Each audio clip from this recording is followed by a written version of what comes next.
Dmitry Bivol scores a one-sided 12-round unanimous decision over mandatory challenger Gilberto Ramirez. So I'm a little bit late to the party with this one. I had some family obligations that meant I couldn't watch the fight. Mrs. Outmatches just giving me daggers just then. And so I figured I'd address this fight in a similar way to how I addressed the Dmitry Bivol Canelo Alvarez fight. I didn't really talk about how the fight went from a round by round basis, breaking it down into stages and how I interpreted it unfolding. I figured I would revisit it from a technical perspective and talk about what I saw in Bivol's performance that ensured that he got the victory. Because as I say, this was a very convincing victory. And just to provide some context, I didn't do a pre-fight video on this fight, but I did pick Dmitry Bivol to win this fight and win a relatively close 12-round unanimous decision. This was a lot more one-sided than I expected. But I think it's definitely a performance worthy of praise. So going into the fight, there was a lot of stock in the size of Zurdo. He's obviously more of a decent sized cruiserweight who happens to be able to fight at light heavyweight. And there was a clear size advantage in favour of Ramirez.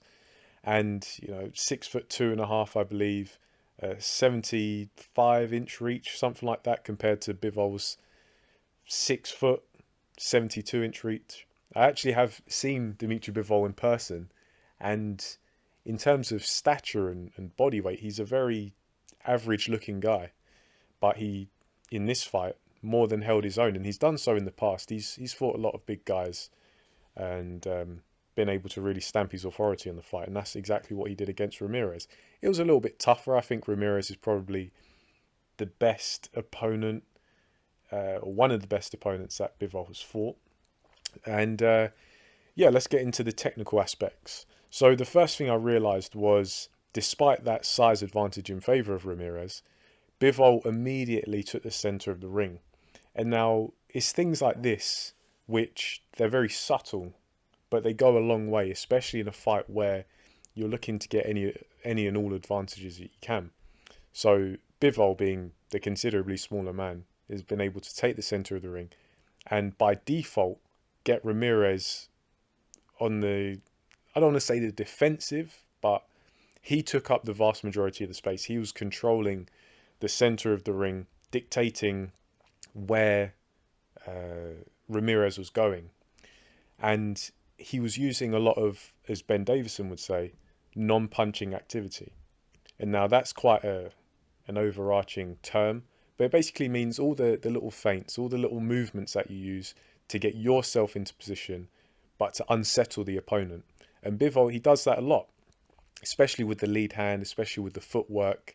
He's not massive on head movement, though he did use some in this fight, but he was just using those movements just to give Ramirez different looks, to remain a moving target, and to see what opportunities he could find.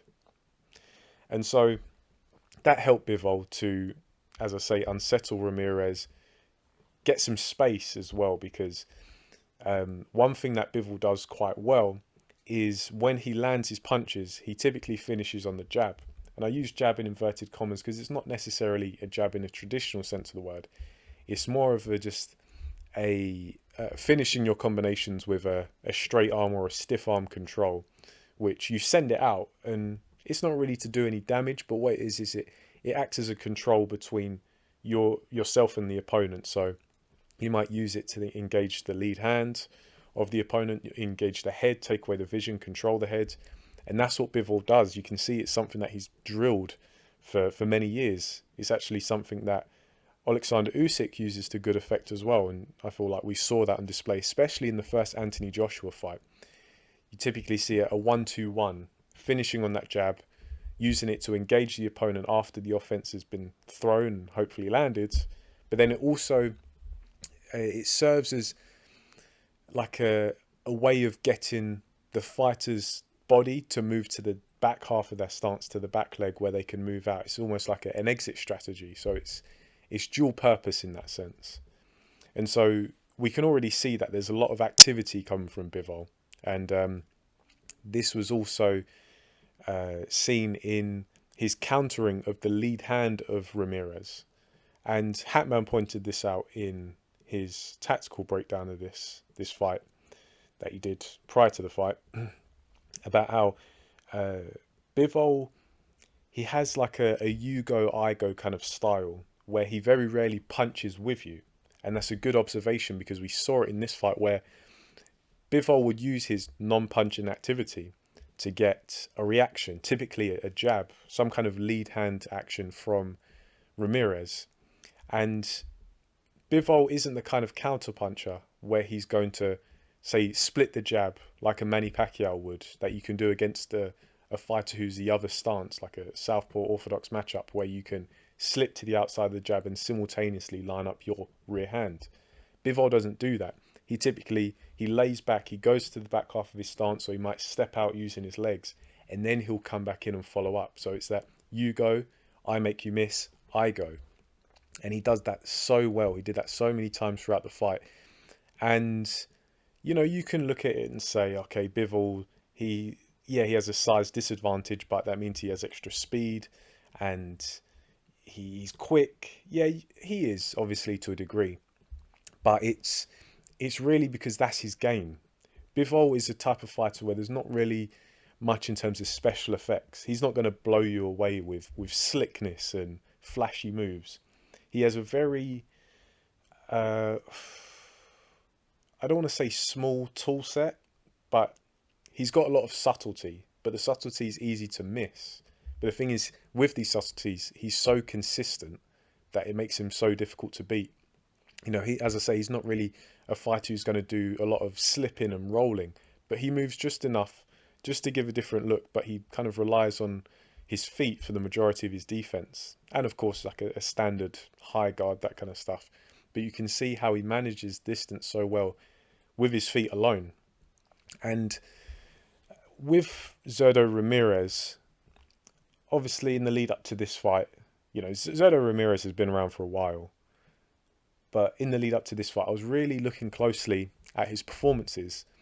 And for a guy of his dimensions, who's pretty big at light heavyweight, he's not much of an outside fighter. For my money, Zurdo Ramirez does his best work at mid-range, because there he has a good ability to kind of mix in the hooks and the uppercuts and the body shots, which are punches that I think he clearly prefers. But he's able to do so with a lot of good defense. You know, you can see it in the Gonzalez fight. And now Gonzalez, a bit of a crude fighter, not the most athletically gifted, quite heavy hands, looks to be physical and whatnot. But Zurdo showed a lot of finesse at mid-range in that fight. And I think that's his preferred wheelhouse. Whereas at long range, he can be a bit static, a little bit stationary, and just isn't that active. Kind of want to see more from Zurdo at long range, a bit more activity. But there were moments in this fight, unfortunately for Ramirez, they were few and far between, but he was more active at long range, and he was kind of using these kind of probing straight shots with his lead hand, with his rear hand, and you can see that it started to freeze up Bivol a little bit. It got Bivol to just resort to using a high guard, and you saw the potential for offensive openings for Ramirez. But I just don't think he has enough practice at bridging the gap between long range and mid range against a fighter like Bivol, who, as I say, controls range so well, not only with his jab and his right hand, but his feet primarily.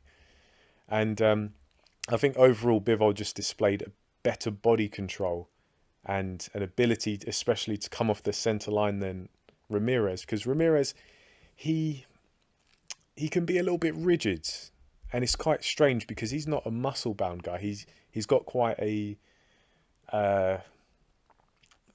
lanky physique. He looks like he's someone who'd be able to move well, but I think just the size, like maybe doesn't have the best coordination. Maybe he just doesn't have that much confidence in his movement, and he probably opts to to be a bit more reserved in his movement, but I think it clearly cost him here against a guy who has better body control, better mobility, and ultimately just had more moves than Zurdo. Zurdo, he does attempt defensive responsibility, but I don't think it's a strength of his. There were times where Ramirez would attempt to roll under shots of Bivol, and he would successfully evade those shots, but then he'd complete that defensive maneuver and not follow up with anything. There was just one defensive layer, and in a fighter like Bivol, who he can let his hands go quickly, and he can kind of chase you down with those 1-2, 1-2, 1-2, 1-2, those very sharp straight shots. He was just able to follow up Zurdo and tattoo him. There were several occasions where Bivol was just able to enjoy so much success purely because he'd follow up with those straight shots, and Zurdo was just kind of lackadaisical at times. He just wasn't the sharpest, is what I say, and not because he was underprepared. I'm sure he prepared diligently for this fight, but I just think Bivol, he's just so consistent, so sharp, and it's really, if you want an example, a testament of how well schooled he is, look at his technique in the final rounds, the 10th, 11th, 12th, compared to the opening rounds. There's not much difference. The technique of some fighters towards the end of the fight really starts to break down and the quality really takes a dip. With Bivol, you don't get that. Very consistent throughout the course of a fight, from the beginning to the end. Usually the beginning of a fight is actually the weakest part for Bivol because he gets warmed up. He's a bit of a slow starter, but after a couple of rounds, he does find his rhythm. And as I say, he's very, very hard to beat because of that consistency. So those are the things I saw in this fight. This is by no means an exhaustive list. This is just the themes that I felt were prominent and probably played the biggest part in Bivol's success. It's going to be interesting to see where he goes from here because, of course, he seems to be gunning for undisputed. There's been talk about the rematch with Canelo Alvarez and also the fight with Artur Beterbiev, which will of course be for the undisputed title.